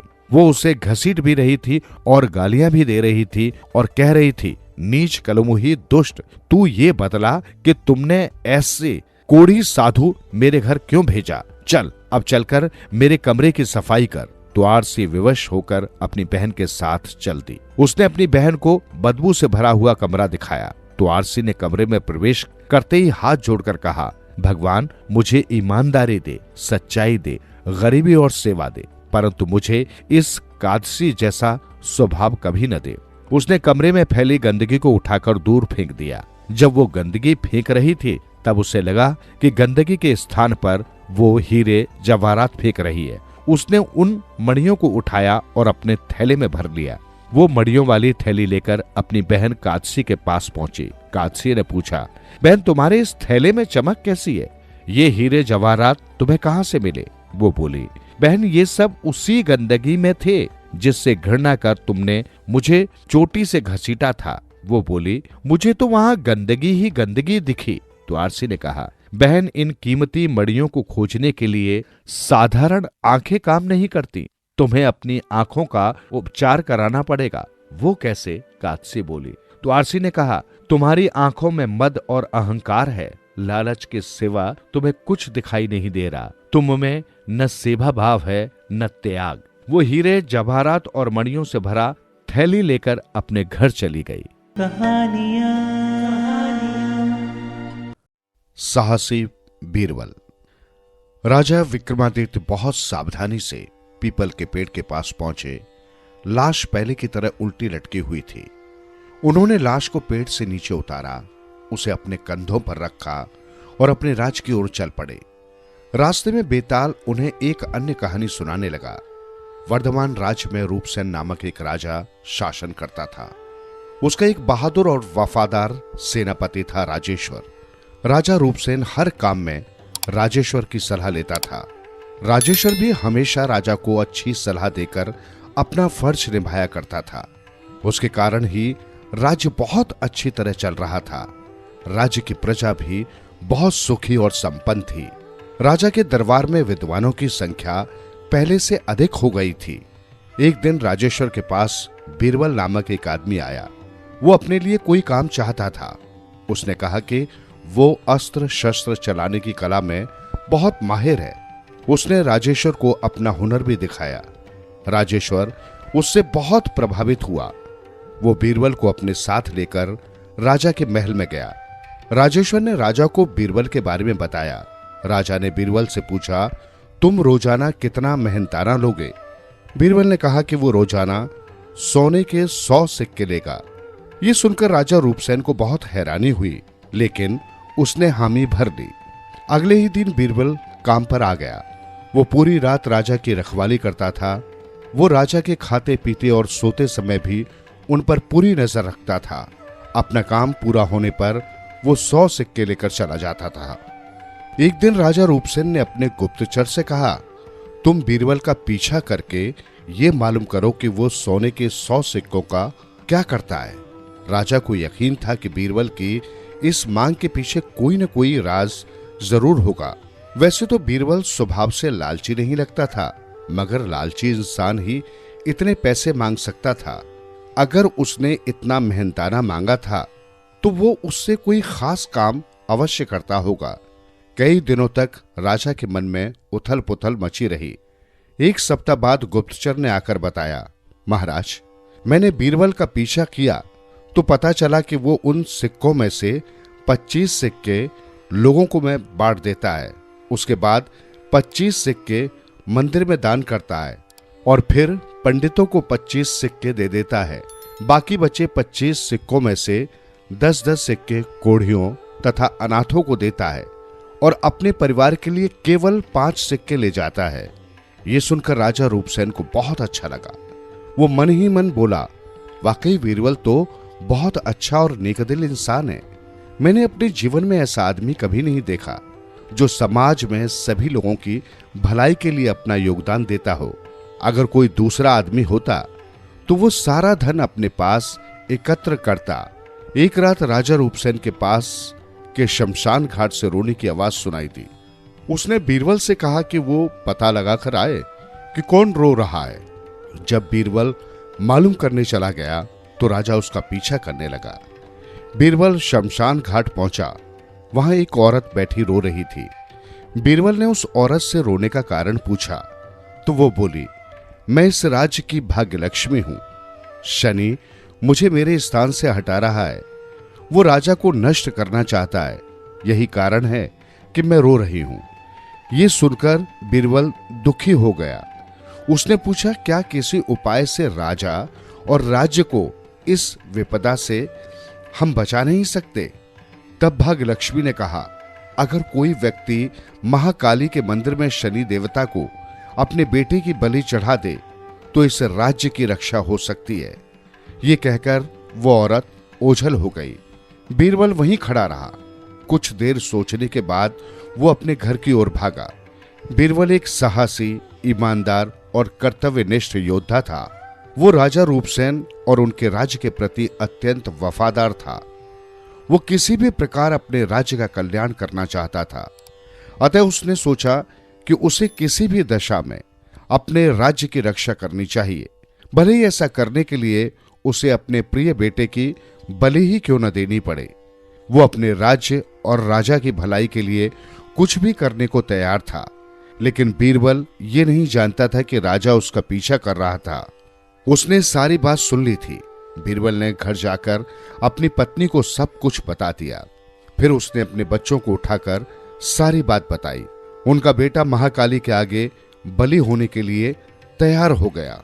ये देखकर राजा हैरान हो गया कि उसका सेवक उसके और राज्य के कल्याण के लिए अपने पूरे परिवार के साथ महाकाली मंदिर जा रहा था ताकि अपने बेटे की बलि चढ़ा सके। पूरा परिवार महाकाली के मंदिर में पहुंच गया। बीरबल राजा की सलामती के लिए अपने बेटे की बलि चढ़ाने को तैयार था। मंदिर में बीरबल ने पहले देवी के आगे हाथ जोड़कर राजा की सलामती के लिए प्रार्थना की। इसके बाद उसने अपने बेटे की बलि चढ़ा दी। जब बहन ने भाई को मरता देखा तो उसने सोचा कि वो भी अपनी जान ले लेगी। फिर उसने तलवार उठाकर अपना सिर धड़ से अलग कर दिया। बीरबल की पत्नी वहीं बेहोश होकर गिर पड़ी और फिर नहीं उठी। वो अपनी आंखों के आगे अपने बच्चों की मौत का सदमा सहन नहीं कर सकी। बीरबल ने सोचा कि वो अपने परिवार के बिना कैसे जिएगा, अतः उसने भी अपनी जान ले ली। इस तरह देखते ही देखते एक पूरा परिवार राजा और राज्य के कल्याण के लिए बलि चढ़ गया। ये देखकर राजा रूपसेन डर गया। उसने सोचा कि अब उसे भी जिंदा रहने का हक नहीं रहा। जब वो स्वयं को मारने वाला था तो देवी प्रकट हुई और उसे ऐसा करने से रोका। देवी ने उससे कोई वर मांगने को कहा। राजा ने कहा, बीरबल अपने परिवार सहित जीवित हो जाए। देवी ने उन सब पर जल छिड़का और वे जीवित हो गए। बीरबल, उसकी पत्नी और बच्चे ये देखकर हैरान थे कि वे कैसे जीवित हो गए। उन्होंने तो अपने प्राण ले लिए थे। तभी राजा सामने आ गया। उसे देखकर बीरबल सकपका गया। राजा ने बीरबल को गले से लगा लिया और बताया कि उसने सब कुछ देखा और सुना था। वो जानता था कि बीरबल के पूरे परिवार ने अपनी जान क्यों दी। बीरबल की आंखों में आंसू आ गए। सबने देवी को प्रणाम किया और उनके प्राण लौटाने के लिए आभार प्रकट किया। राजा बहुत खुश था। वे सब मंदिर से लौट पड़े। राजा ने अपना आधा राज्य बीरबल के नाम कर दिया। ये कहानी सुनाने के बाद बेताल ने कहा, विक्रम, इस कहानी में किसका बलिदान महान था? यदि तुमने उत्तर नहीं दिया तो तुम्हारे सिर के टुकड़े टुकड़े हो जाएंगे। राजा विक्रमादित्य कुछ क्षण चुप रहे, फिर बोले, राजा रूपसेन का बलिदान महान था क्योंकि वो निस्वार्थ था। बीरबल के परिवार ने अपने फर्ज और एक दूसरे के प्रति प्रेम के लिए बलिदान दिया, लेकिन राजा को अपने नौकर और उसके परिवार के लिए अपना बलिदान देने की कोई जरूरत नहीं थी। इस तरह उसका बलिदान ज्यादा महान था। ये उत्तर सुनकर बेताल ने आंखें मटकाई। वो मन ही मन राजा की बुद्धिमत्ता और न्याय को सराहने लगा। राजा विक्रमादित्य के पास हर प्रश्न का उत्तर मौजूद था। बेताल बोला, बिल्कुल सही उत्तर दिया विक्रम, लेकिन मेरी चेतावनी के बावजूद तू बोला, इसलिए मुझे वापस पेड़ पर जाना होगा। ये कहकर बेताल राजा के कंधे से उड़कर पीपल के पेड़ की ओर चल दिया। राजा भी अपनी तलवार लेकर उसके पीछे दौड़ पड़े। वे हार मानने वाले व्यक्तियों में से नहीं थे। उन्होंने प्रण किया है कि वे बेताल को पकड़कर ही रहेंगे। कभी न लौटकर आने के लिए। इस समय नागेश का बुरा हाल है। जून का महीना है। सूरज की किरणें सुइयों जैसी उसके शरीर में चुभ रही हैं। चारों तरफ आग बरस रही है। इस समय यदि उससे कोई पूछे कि दुनिया की सबसे बड़ी सच्चाई क्या है, तो वो यही कहेगा कि मटके का 2 गिलास ठंडा पानी इस समय सबसे बड़ा सच है। ठंडा पानी उसे इस समय केवल बिरजू की दुकान पर मिल सकता है। 4 गलियां पार कर दाहिनी ओर नुक्कड़ पर बिरजू की चाय दूध की दुकान है। वो जल्द से जल्द वहां पहुंच जाना चाहता है, मगर पांव है कि उठने में नहीं आ रहे हैं। एक एक पांव का बोझ मन मन लगता है। आखिर हाँफता गिरता पड़ता वो बिरजू की दुकान तक पहुंच ही गया। शुक्र ये कि शटर खुला ही था। लोग समझदार है, घरों में आराम कर रहे हैं। इस भरी दोपहर में लोग उस जैसे पागल थोड़े ही है कि पत्नी ने कहा दही ले आओ और वो दही लेने चल दिया। दबी जुबान से उसने पूछा भी था क्या कोई सब्जी आज नहीं बनी। बस इसी बात पर फट पड़ी थी वो ज्वालामुखी सी। सब्जी क्या बनाऊं? आपका सर, पूरी सब्जी मंडी खरीद कर ला रखी है क्या? प्याज टमाटर तक नहीं है। नागेश बर्फ हो गया। चुपचाप कटोरा उठाया और दही लेने चल दिया। रास्ते में वो इस बात को फिर सिरे से पकड़ना चाहता था, मगर बात का कोई सिरा ही उसे लाख कोशिश करने पर भी सूझ नहीं रहा था। बहरहाल उसने सोचा कि शायद गर्मी और लू की वजह से भी ऐसा हो सकता है। अरे नागा, इतनी दोपहर में कहाँ घूम रहा है? लू लग गई तो लेटा देगी बेटा। बिरजू चाचा समेत गली के कई लोग उसे नागा या नागे कहकर पुकारते हैं। ये उसके बचपन का नाम है। उसकी माँ ने रखा था। वो शायद नाग की तरह लहराता होगा बचपन में, इसलिए ये नाम रखा। 1-2 बार उसने माँ से पूछा भी था कि मेरा ये नाम कैसे पड़ा। माँ टाल गई। हाँ, उसके पड़ोस की एक चाची ने बताया था उसे कि वो बचपन में बहुत गुस्से वाला था, जिद्दी था, बात बात पर काट भी लेता था, जैसे जहर भरा था उसके भीतर। अरे कौशल्या, तेरा छोरा तो बहुत गुस्से वाला है। क्या नाम रखा है इसका? नाम तो बहन रखा ना है। हाँ, पंडित जी ने कहा है ना से रखो इसका नाम। हाँ रे, ये तो पूरा नाग है। माँ बुरी तरह लड़ी चाची से कि उसके बेटे को नाग क्यों कहा, मगर धीरे धीरे उसे सारे नागा नागे कहने लगे। जब पिताजी स्कूल में नाम लिखवाने गए तो मास्टर ने स्वयं ही नागेश लिख दिया रजिस्टर में, मगर गली के कई लोगों की जुबान पर अब भी वही नागे नागा पक गया है। बस यूं ही चाचा थोड़ी दही लेने आया था। पहले मटके का पानी पीऊंगा 2 गिलास, गर्मी के मारे दम निकला जाता है। नागेश ने मुश्किल से कहा। हाँ हाँ, क्यों नहीं, आजा भीतर। बाहर तो बेटा आसमान से आग बरस रही है। राम जाने कब ठंडी होगी ये आग। अजीब मौसम है। 2 गिलास पानी पीकर 10 रुपए की दही डलवाकर वो फिर उल्टे पांव लौट पड़ा।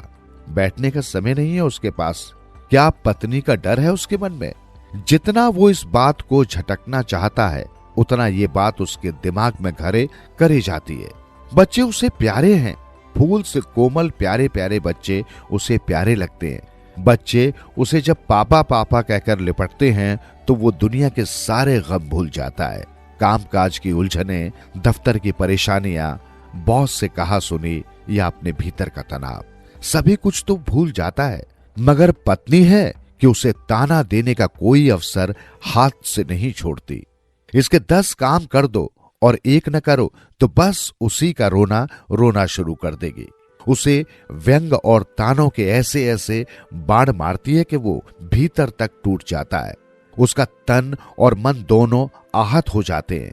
उसके भीतर उबाल सा उठता है, नसें फड़कने लगती हैं, शरीर कांपने लगता है और आवाज मानो दहाड़ के रूप में निकलने को छटपटाने लगती है।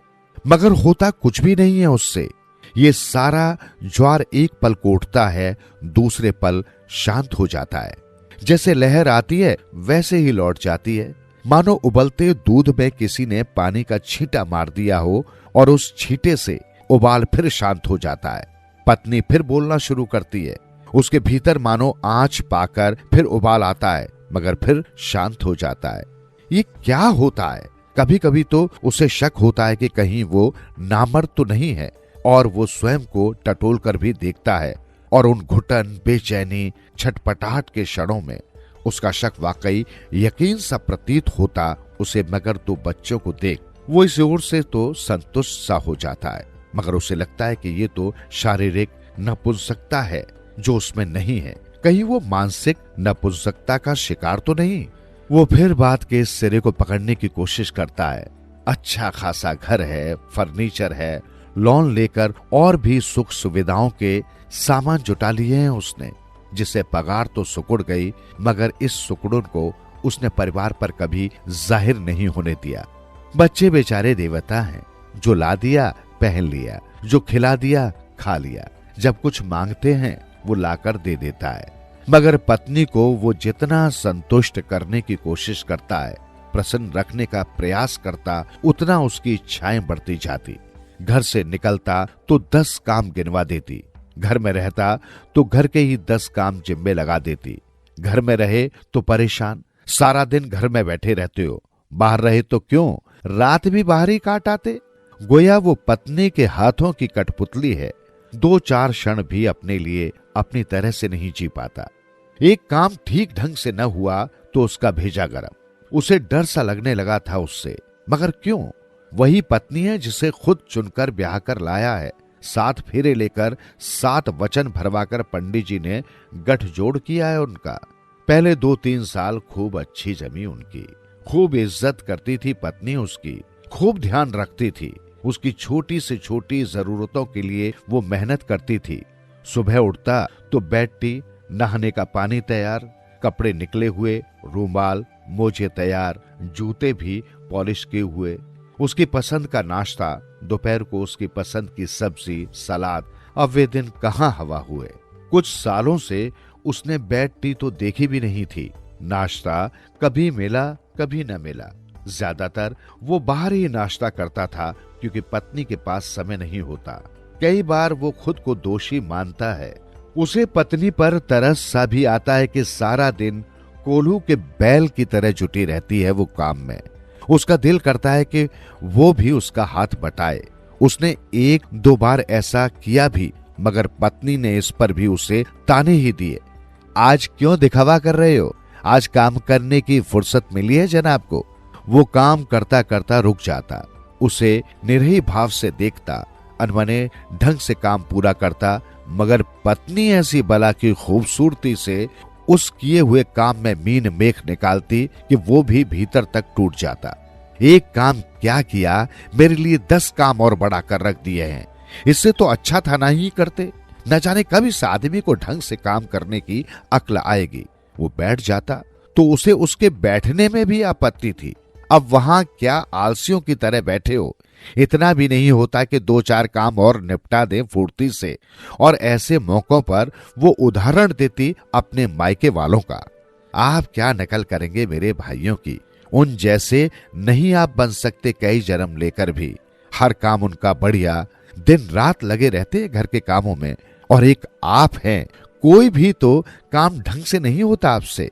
फिर उसकी नसें खिंचने लगती, उसके भीतर उबाल सा उठता, आक्रोश, खीज और गुस्से के बादल गरजने लगते और जी में आता कि एक झन्नाटेदार झापड़ उसके मुंह पर रसीद करे और कहे कि जा, चली जा अपने उन्हीं भाइयों के पास, जाकर बैठ जा अपनी भाभियों की गोद में और मुझे चैन से रहने दो। मगर फिर न जाने कहां से वही पानी के छींटे उस उबाले में पड़ते और फिर वो शांत होकर बैठ जाता। ऐसे मौकों पर वो अक्सर घर से निकल जाता और जाकर पार्क के किसी कोने में बैठ जाता। उसका जी करता कि वो फूट फूट कर अपनी बेबसी, लाचारी पर रोए। उसने कितने ही घर इन्हीं कलहों के कारण बर्बाद होते देखे थे। जब भी किसी ऐसे परिवार का जिक्र चलता तो वो हमेशा अपनी राय देता कि घर आपसी सलाह सामंजस्य से चलते हैं, ना कि कड़वे होकर क्षणिक जोश में आकर गलत कदम उठाने से। दफ्तर में जब भी ऐसे हादसों का जिक्र होता तो लोग अक्सर कहते, भाई सही जोड़ी तो नागेश जी की है। इतने साल के दाम्पत्य जीवन में हमने कोई शोर नहीं सुना। और उनकी वाइफ, भाई she is really very good lady.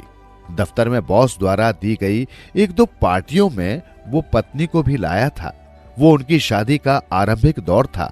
उसकी पत्नी से मिलकर सभी सहकर्मी खुश हुए थे। उसके बातचीत करने का ढंग, पहनने, खाने के सलीके ने सभी लोगों पर, विशेष रूप से दफ्तर की महिला कर्मियों पर अच्छा प्रभाव डाला था।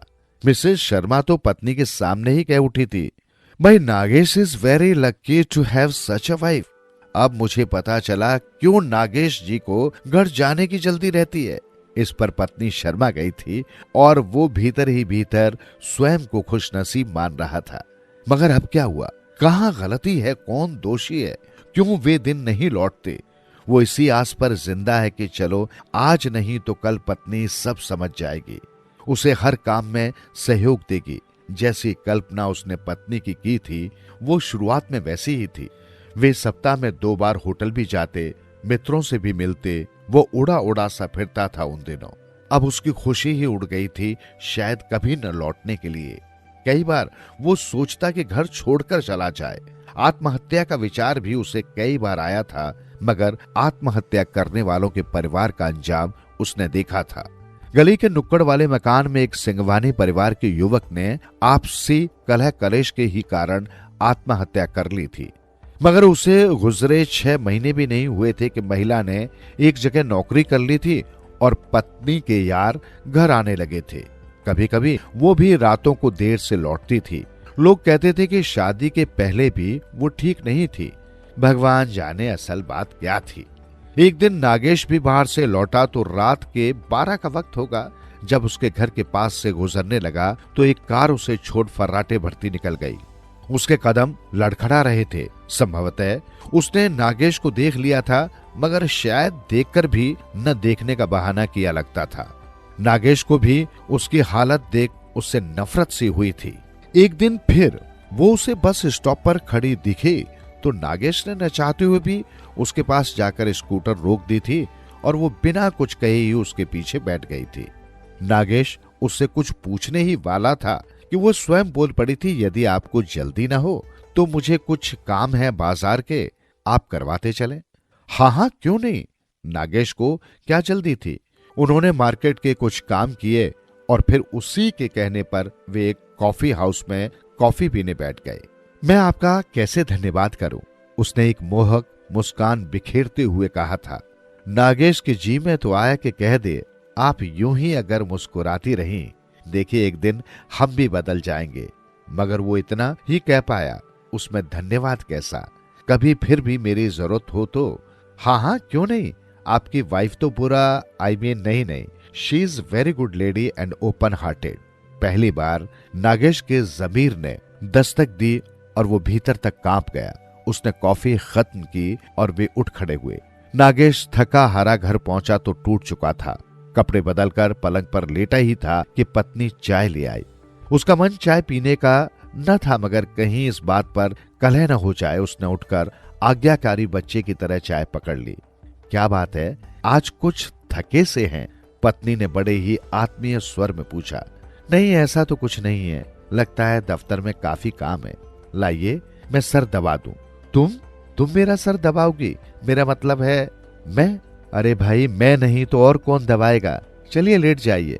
वो लेट गया। पत्नी उसका सर दबाते दबाते उसके बालों में उंगलियां घुमाती रही। मैं भी कैसी हूँ, आपका बिल्कुल ध्यान नहीं रखती। आज मार्केट से आपकी पैंट शर्ट लाई हूँ, क्या करूं?